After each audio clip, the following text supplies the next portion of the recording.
It's an art. দোয়াটা একটা শিল্প। দোয়াটা কি? একটা শিল্প।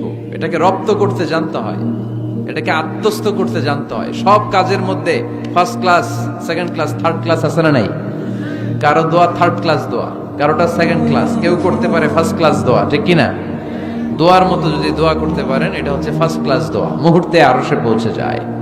এটাকে রপ্ত করতে হয়, এটার মধ্যে আবেগ জুড়ে দিতে হয়। অনেকে দোয়া করে আবেগ নাই, আছে না নাই?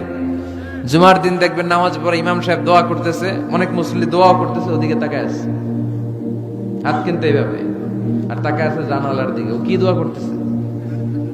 কথা বলেন, আছে না নাই?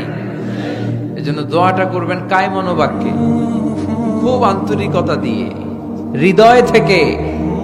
আপনার চোখের পানি যেন ঝরে। চোখের পানি যদি কোনো দোয়ার মধ্যে পড়ে, আপনি বুঝে যাবেন এই দোয়া আল্লাহর কাছে কবুল।